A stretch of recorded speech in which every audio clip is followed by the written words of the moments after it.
Good morning, kindergarten. It is story time with Miss Taylor now. I am going to be reading Alexander's Outing.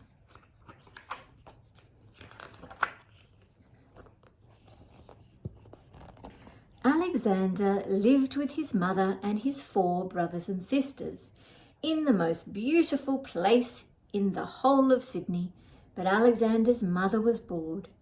So one warm, sunny morning they all set out in search of adventure.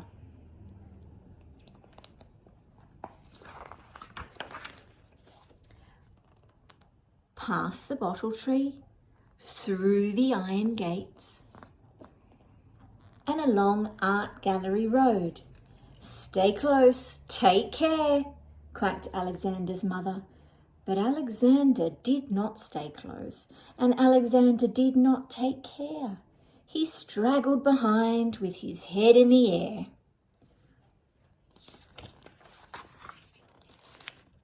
In College Street, a man rushed out and stopped the traffic. "Stay close, take care," quacked Alexander's mother. But Alexander did not stay close, and Alexander did not take care. He straggled behind, and he did not hear. By the time they reached the other side, Alexander had disappeared. Alexander's mother quacked and quacked, "Alexander, Alexander!" And all his brothers and sisters quacked and quacked and flapped, but they couldn't find Alexander anywhere.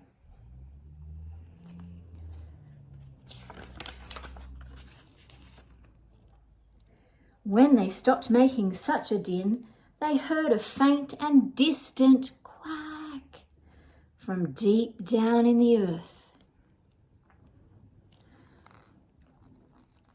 A young man and a middle-aged lady came over to see what was going on.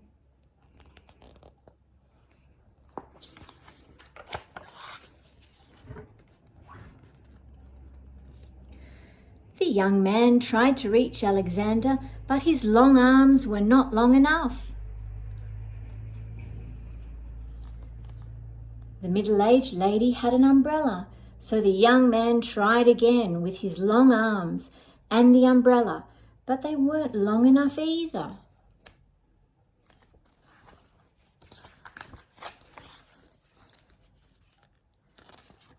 A young couple picnicking in Hyde Park heard all the commotion, packed up their basket and came over to see what all the fuss was about. "How are we going to get him out?" the middle-aged lady asked. The young couple had no idea. "Cheer up," they called out, and dropped a half-eaten cheese sandwich down the hole.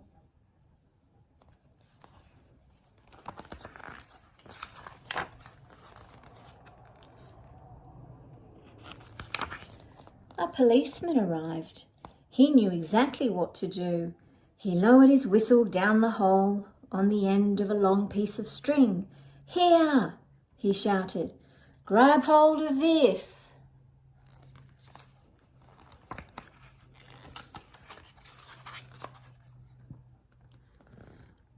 But Alexander did not grab hold. Alexander did not hear. A small boy and his mother joined the crowd. A feeble quack came from deep down in the hole. How were we going to get him out?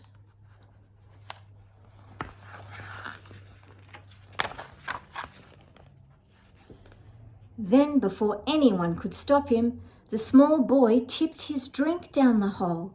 "Ah! Now you've gone and drowned the poor little blighter," shouted the young man with the long arms. And they all tried to peer down the deep dark hole to see. Everyone started talking at once. They all wanted to rescue Alexander, but how were they going to do it?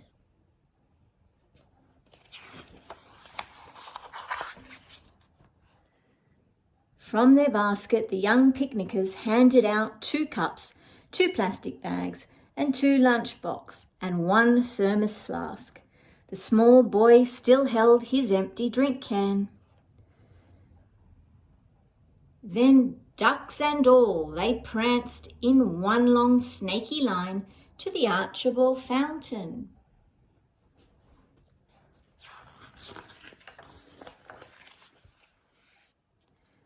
Now dipping and tipping, skipping and dripping, quacking and flapping, dripping and skipping. From the fountain to the hole and back again they danced.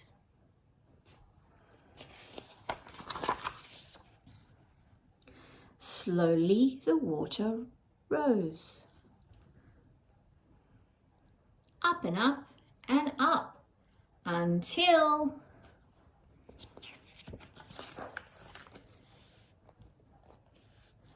out popped Alexander like the cork out of a bottle.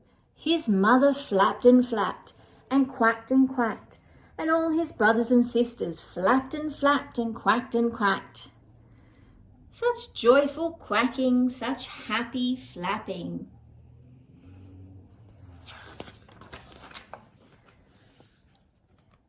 When the celebrations were over, they set off, still quacking and flapping, back across College Street, along Art Gallery Road, through the iron gates, past the bottle tree.